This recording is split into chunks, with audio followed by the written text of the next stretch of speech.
Narito, day 350 ng paghahanap ng libreng pagkain. Dito tayo napadpad sa Barangay Backyard at piyesta nga ni dito ngayong Agosto 15.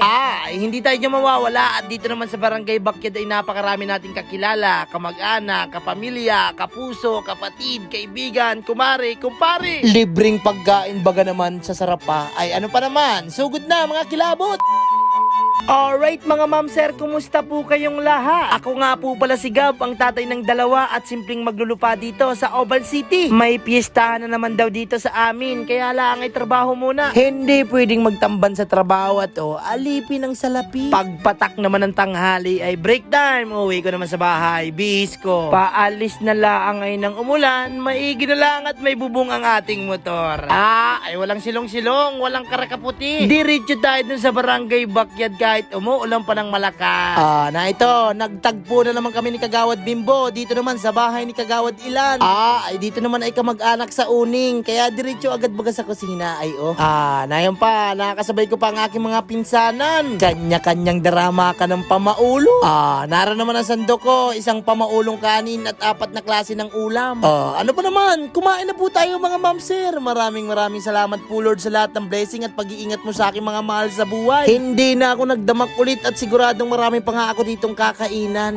Sarot dyan kalaate na nakasabay ko sa pistahan. Ralangis-langis naman. Pagkatapos ko naman doon kalapinsan ayan, lipat ko naman dito sa kabilang bahay. Sinalubong naman ako ng tagay, ay hindi ko yung palalampasin.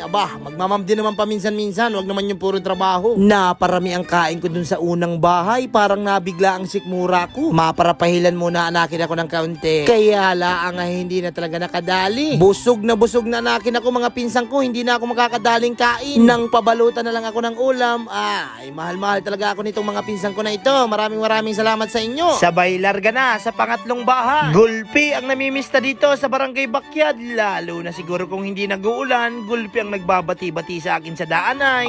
Narito na ang pangatlong bahay na napuntahan. Pinsan pa rin. Naunahan na ako ng mga customer ko sa aking barberya. Sabi ko ay busog na ako nang makita ko yung patatim at igado ay damak ko ng pamaulo.